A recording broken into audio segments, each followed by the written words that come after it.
हमारे जीवन से परमेश्वर की इच्छा पूरी होनी है और उसकी इच्छा तब पूरी होगी जब हम स्वतः पाप से रुकते हैं और पाप करने वालों को रोकते हैं और पाप की मजदूरी मृत्यु से लोगों को बचाते हैं और खुद मृत्यु से बचने के लिए हम काम करते हैं। और जब इस बात के विषय में हम पढ़ रहे हैं तो मैंने अभी आपसे कहा कि आप पढ़िए, तो यहाँ लिखा हुआ है कि एक धुन एक जुनून, आधा से अध्याय के पहले पद में लिखा है, उसके मन की अभिलाषा, हमारे हरेक के मन की अभिलाषा, हमारे मन की चाहत, हमारे मन की उमंग लोगों के जीवन में उद्धार लाने के लिए होना चाहिए और हमारी प्रार्थना भी उसी बात के लिए हो कि औरों का उद्धार हो जाए। क्या हो जाए? उद्धार हो जाए। अब हम इस बात के विषय में थोड़ा देर हम विचार करेंगे और थोड़ा सा मैं आपको 11वें अध्याय की तरफ ले जाऊं और पहले वचन से जब हम पढ़ेंगे तो यहाँ इसलिए मैं कहता हूँ, हाँ, क्या परमेश्वर ने अपनी प्रजा को त्याग दिया? क्या परमेश्वर ने अपनी प्रजा को त्याग दिया? कदापि नहीं। कदापि नहीं। मैं भी तो इजरायली हूँ। मैं भी तो इजरायली हूँ। अब्राहम के वंश हाँ, और बिन्यामीन के गोत्र में से। इब्राहिम के वंश में जो बिन्यामीन का गोत्र आता है वहाँ से हूँ। परमेश्वर ने अपनी उस प्रजा को नहीं त्यागा, अपने प्रजा को नहीं त्यागा है जिसे उसने पहले ही से जाना। हाँ, जिसे परमेश्वर ने पहले से जाना है। क्या तुम नहीं जानते? क्या तुम लोग नहीं जानते हो कि पवित्र शास्त्र एलिय्याह के विषय में क्या कहता है? एलिय्याह की कहानी में क्या बताया गया है कि वह इजराइल के विरोध में परमेश्वर से विनती करता है। इजराइल के विरोध में परमेश्वर से विनती करता है, हे प्रभु, उन्होंने तेरे भूतकाओं को घात किया, घात कर दिया, और तेरी वेदियों को ढा दिया, तेरी वेदियों को ढा दिया, और मैं अकेला बचा हूँ, मैं अकेला बच गया, और वे मेरे प्राण के भी खोजी, और मैं अकेला बचा हूँ और वो मुझे भी नहीं छोड़ेंगे, मुझे भी घात करना चाहते हैं। परंतु परमेश्वर से उसे क्या उत्तर मिला? परमेश्वर ने क्या जवाब दिया इस बात पर? मैंने अपने लिए 7,000 पुरुष को रख छोड़ा है। 7,000 पुरुष को रख छोड़ा है। तू सोचता है कि त्याग दिया है, छोड़ दिया है प्रजा को, इसलिए कुछ भलाई नहीं हो रही, ऐसा नहीं है। 7,000 ऐसे लोगों को मैंने रखा है जिन्होंने बवाल के आगे घुटने नहीं टेके। बाल के आगे घुटने नहीं टेके। ठीक इसी रीति से हाँ, इस समय भी अनुग्रह से चुने हुए कुछ लोग बाकी हैं। हाँ, सो इसी रीति से इस समय भी अनुग्रह से चुने हुए कितने लोग बाकी हैं। यदि यह अनुग्रह से हुआ है, यदि ये अनुग्रह से हुआ है तो फिर कर्मों से नहीं, कर्मों से नहीं, नहीं तो अनुग्रह फिर अनुग्रह नहीं रहा। बस यहीं पर थोड़ा सा ध्यान लगाएंगे 5वें पद की तरफ। फिर से पढ़ो बेटा। ठीक इसी रीति से इस समय भी अनुग्रह से चुने हुए कुछ लोग बाकी है। अनुग्रह से जैसे 7,000 उस समय अलग किए गए थे, प्रभु के द्वारा सुरक्षित थे, अनुग्रह के द्वारा भी इन दिनों में बहुत सारे लोग सुरक्षित हैं। कर्मों के कारण से नहीं है, बल्कि क्या है? अनुग्रह के कारण से। क्या है? अनुग्रह के कारण से है। और फिर लिखा हुआ है कि यदि कर्मों से वो सुरक्षित हैं तो अनुग्रह क्या हो गया? बेकार हो गया। हालेलुया। अनुग्रह बेकार हो गया। प्रभु यीशु मसीह का अनुग्रह लेकर के आना बेकार हो जाता यदि उनके कर्म ही उन्हें क्या ठहराते?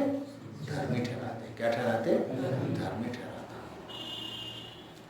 पर अनुग्रह बेकार हो जाता क्योंकि वो अपने कर्मों से धर्मी नहीं। अब दूसरी चीज मैं आपको इसी के सिलसिले में जो बात आपको बताना चाहता हूँ कि इब्राहिम भी जो परमेश्वर का मित्र बना तो क्या वो कर्मों से था? नहीं, पर क्या था? विश्वास के द्वारा कर्म जो है वो प्रभावशाली हुआ। क्या हुआ? विश्वास के द्वारा।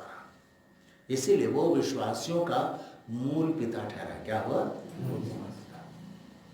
मैं आपको इस बात को बताना चाहता हूँ कि यदि मसीह नहीं मरा और नहीं जी उठा तो विश्वास क्या हो गया?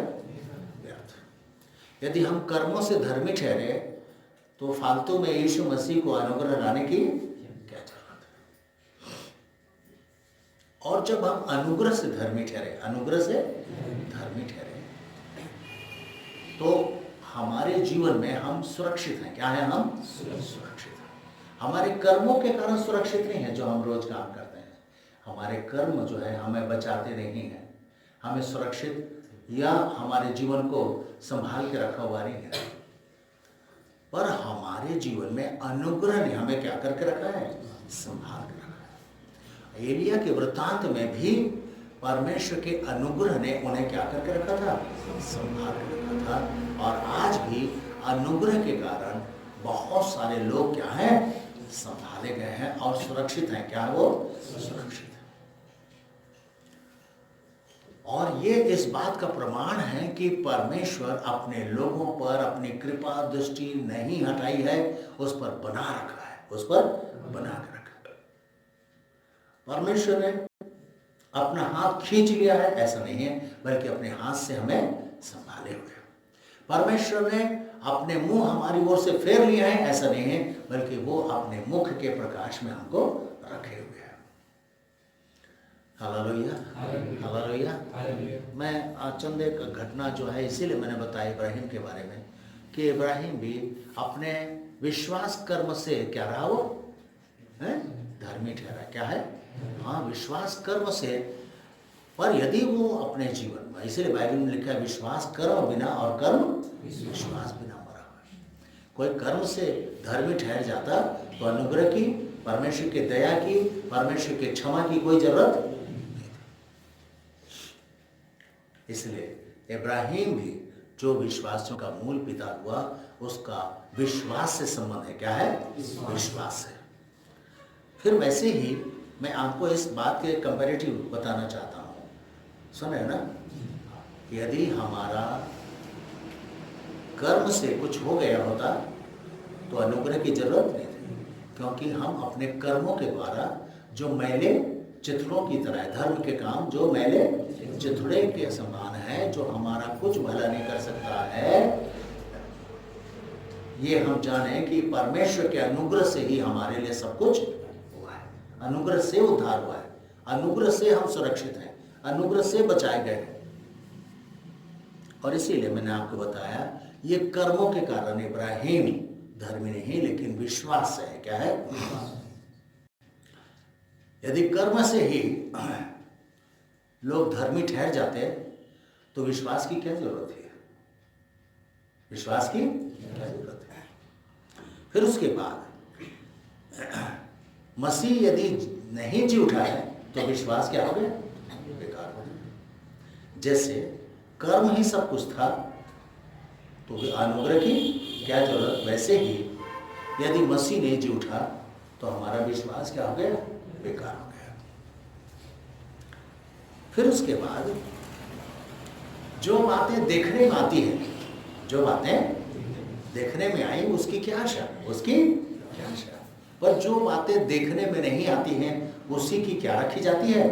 आशा रखी जाती है। आशा यदि देखी हुई चीज पर रखें तो बेकार हो गया। पर यहां आशा का मतलब है जो देखा नहीं है, जो देखा नहीं, देखने में आए उसकी क्या आशा। और यह बात हमें समझना है।